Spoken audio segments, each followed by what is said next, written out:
what I think the reason is. We're focusing on the pull.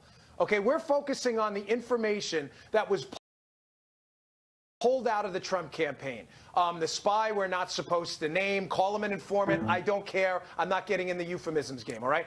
It's the same thing. We're focusing on how it's the same thing. It's nonsense, okay? And I'm glad you've been hammering people on this because it's ridiculous. Yeah. But we've been focusing on how he's been interacting with the Trump sphere, trying to pull information out. The real question here, and the next shoe to drop, and the one we've been on while I've been researching this case, is how was the email information about the Russian dirt pushed into the Trump sphere, Tucker? It was fed to Papadopoulos by a Maltese professor way back in March, months before this formal investigation. Now, let me just drop a boulder on you here. That professor has now disappeared.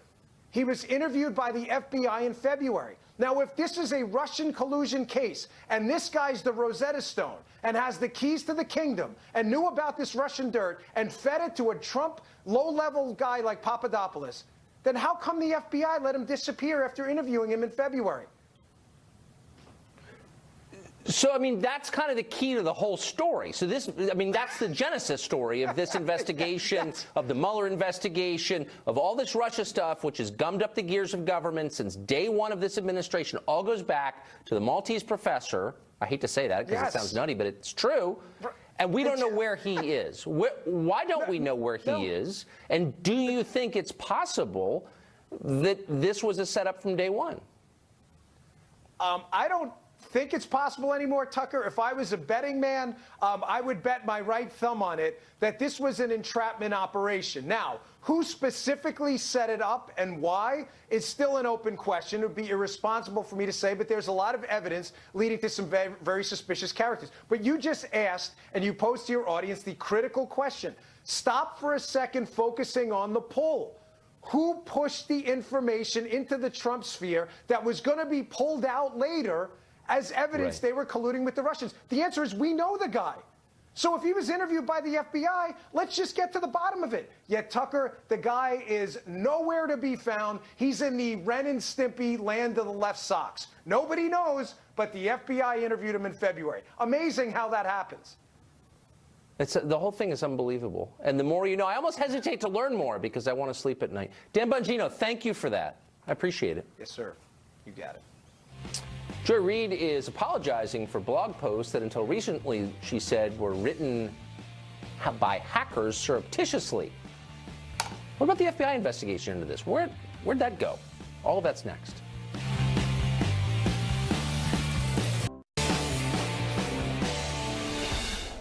All week, we've been telling you about the Joy Reid you never knew.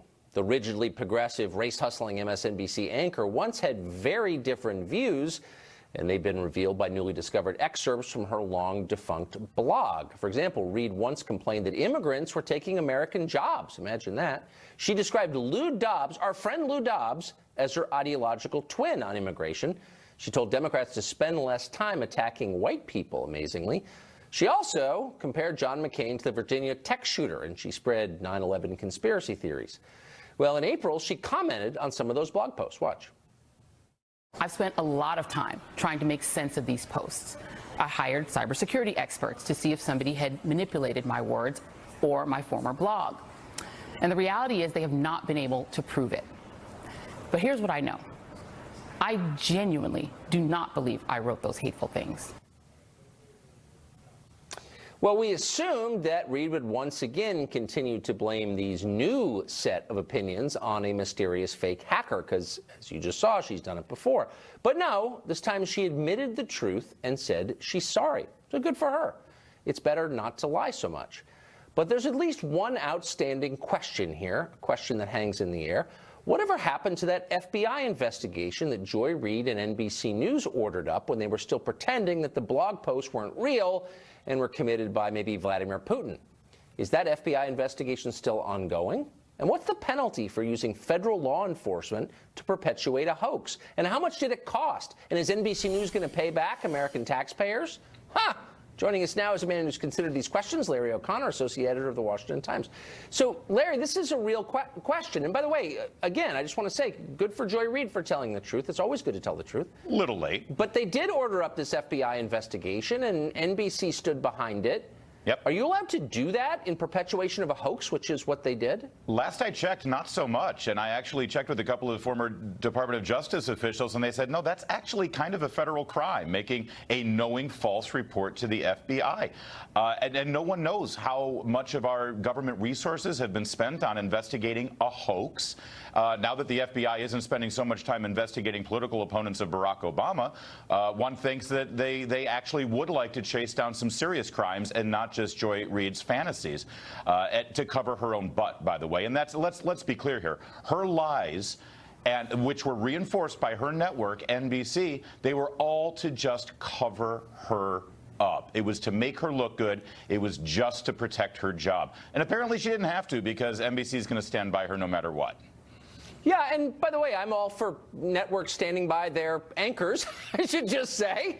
Well, and I also think that most good. people are decent and forgiving. And I think that if you say, you know, I'm sorry I said that, or my views have changed, I think most people think that's okay. I certainly think it's okay. What's not okay is to waste our time and the resources of federal law enforcement perpetuating a lie. Now, no one who does that, and there are a lot of people who do that, by the way, a lot of fake hate crimes, for example, they're never prosecuted. And she won't be prosecuted.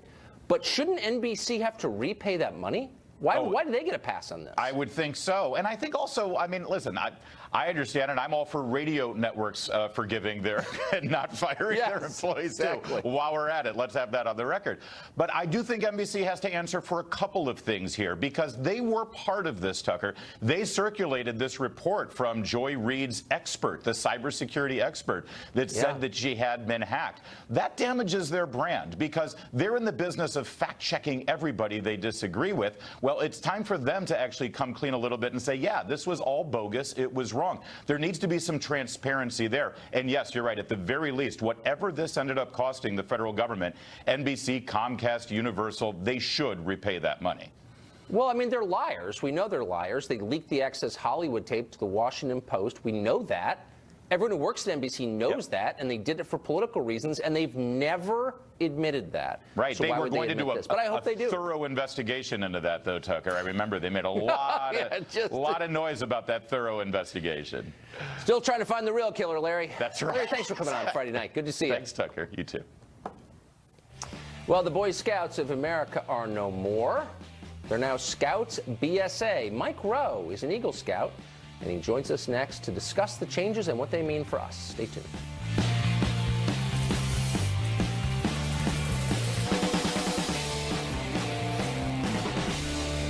After more than a century of teaching millions of American boys marksmanship and woodcraft, patriotism, good citizenship, the Boy Scouts of America have decided to change completely, starting with their name. It is now the Scouts. It's gender neutral.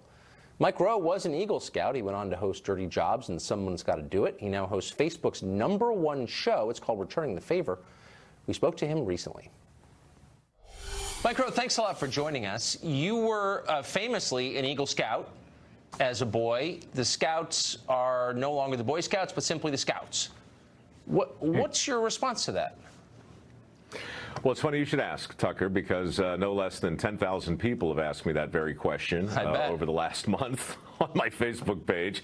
Distinguished Eagle Scout, if you're keeping score.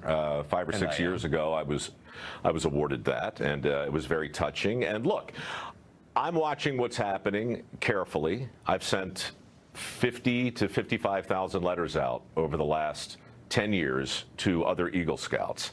And I think the country needs the Scouts. I think the country needs the Future Farmers of America and Skills USA and 4-H desperately, now more than ever. So it does concern me to see all the confusion swirling around the organization. But like so many wounds, I'm afraid many of these are self-inflicted. And I also think that some of the confusion that's going on is legitimate. I read their official statement. While girls are being welcomed in, I didn't read anything about integrated camping trips or troop meetings. I think it really is a play to compete more directly with the Girl Scouts. And I understand why the Girl Scouts are upset, but since when is competition a bad thing? Right. So I think, character development and leadership development have never been more important than they are today. So my hope is that the Boy Scouts assume the opportunity that's presenting itself and become an antidote for the safe space environment that's out there, and push back a little bit. I mean, not to sound like the angry guy on your neighbor's porch yelling at the kids on the lawn, but when I was in the Scouts in '74 and '75, it wasn't a safe space there in the basement of our church. I mean, you'd go home with a bloody nose sometimes or a black eye. We had a boxing ring. It was a vibrant place where you really could test yourself and fail in a way that on the one hand made you safe enough to attempt, but on the other hand didn't try and check every box and please every single person. It's a tough time. I'm sympathetic for the leaders, but I'm afraid you've got to draw the line somewhere and be very, very clear about what you stand for as well as against. So you don't see this as the end of something then? I don't know. I mean, again, you either evolve or you die. But at the same time, I think people are confused because the Scouts simply haven't come out and said categorically what they're for, right? So I just think this conversation touches on every single hot point right now going on in popular culture, from tolerance to acceptance, which, by the way, I'm not sure what the difference between those two things is anymore, but there used to be a big difference. People are struggling for their own identity. And look, the last time I was on, we talked about this. We talked about the idea that everything is either being informed by a safe space culture, or everything is being informed by people who want to be challenged. I think people are desperate to be challenged, and my hope for these youth-based organizations that help preach character is that they look for people who want to be challenged and not curry favor so much with those who want a nice reassuring pat on the head. Yeah, that's how the Episcopal Church died. Yeah. I know. Mike, wow. Yeah, well, I watched it happen. Great to see you. Thank you for that. That was really smart. Be prepared anytime. Well, we all know that diversity is our strength. Is it also the key to being a good air traffic controller? The FAA thinks so and has changed the entrance requirements accordingly. You should know that. We have the details next.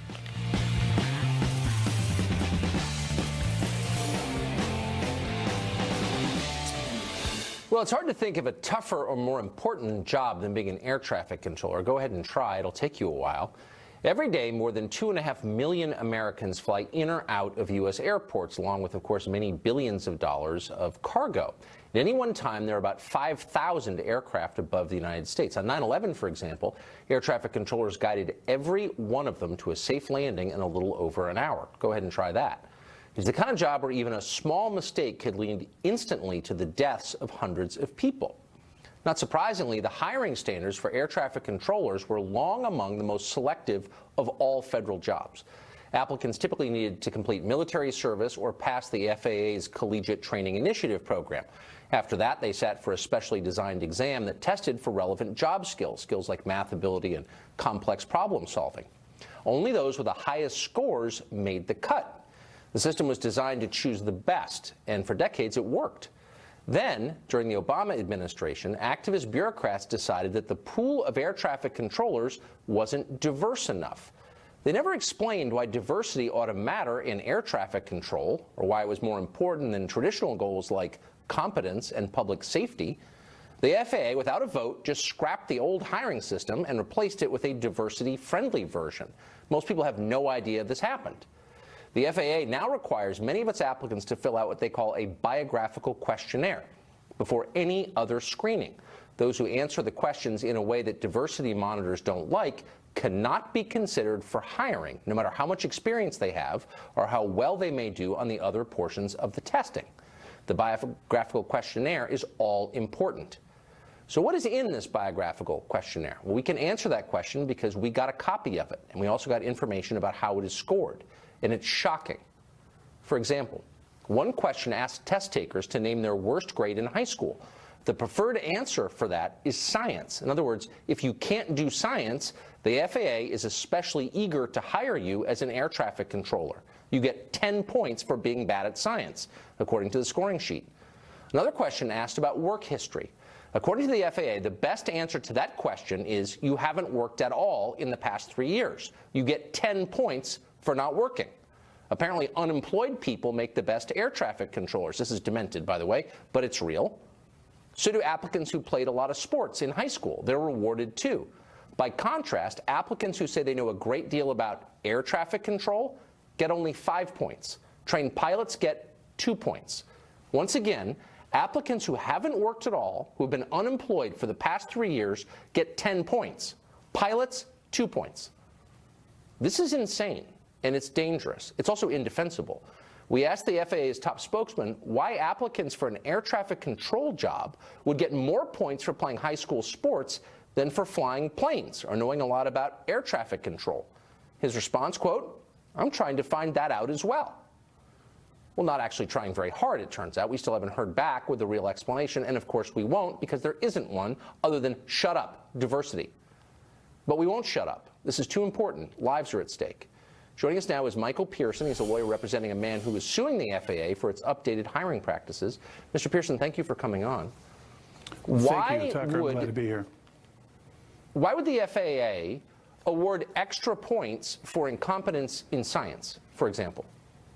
Well, the biographical questionnaire and biographical assessment, the first version of it, was made to screen out people with experience. It wasn't meant in any form or function that I can find, and I've been looking at this for almost 4 years now, including looking over many documents we had to fight the FAA for several years that they kept hidden, to answer that question.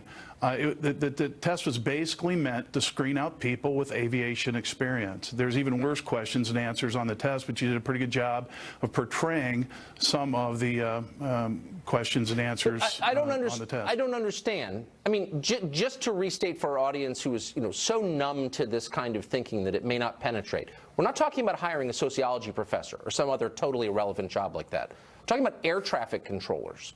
Okay, we're the linchpin of public safety and transportation. Why would the FAA want people with less relevant skill in air traffic control for air traffic controllers?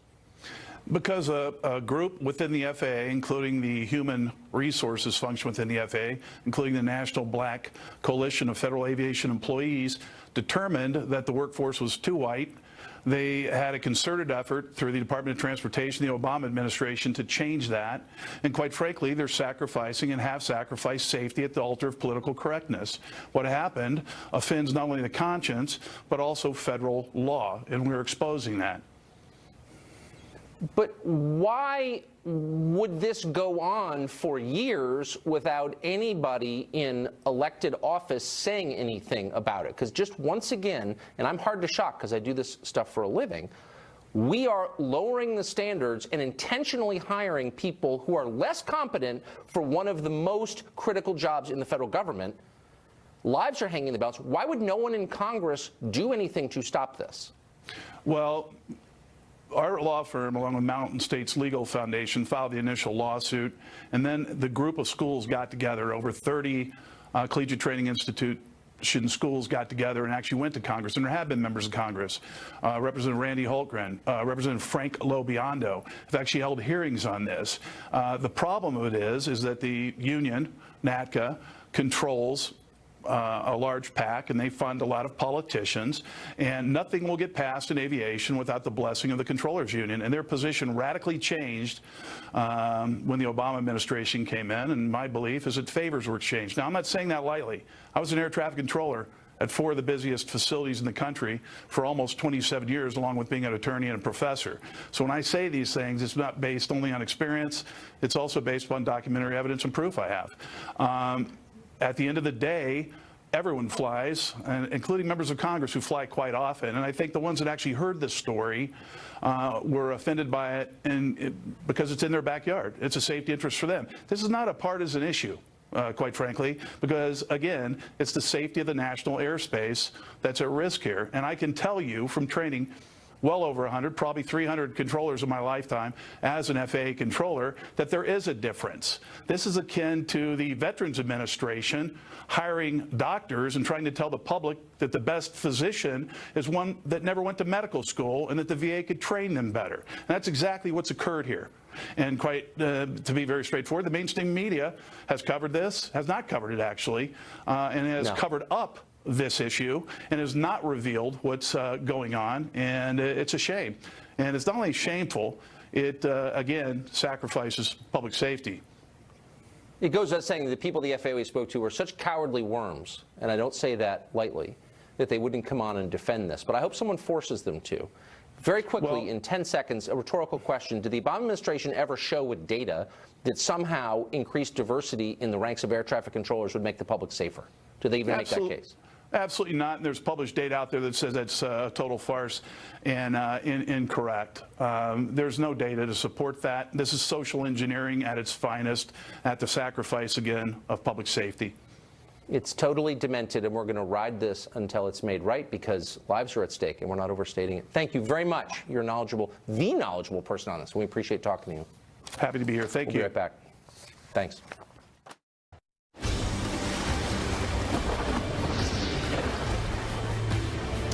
Well, we started tonight's show with a segment about race. That's an uncomfortable topic, and in some ways it's an unresolvable one. We'd probably be better off if we talked about it less. A lot of us would be grateful if we were allowed to talk about it less, but our elites won't let us. They push racial conflict on us constantly. They never stop.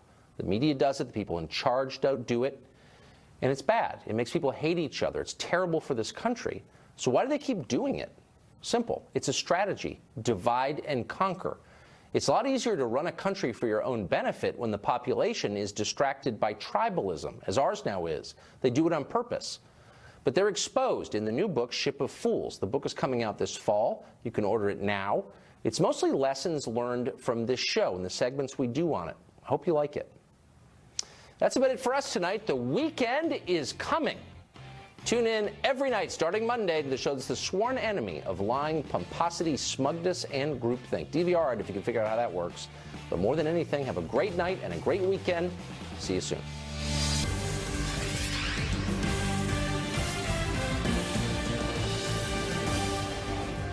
And welcome to Hannity. All right, tonight we have incredible, amazing news on three major fronts. Buckle up tonight. First, the June 12th summit with North Korea is officially back on. A huge development, as earlier today a top deputy from the Hermit Kingdom hand-delivered a letter from Kim Jong-un to President Trump. We're going to tell you what we know about this letter in just a moment.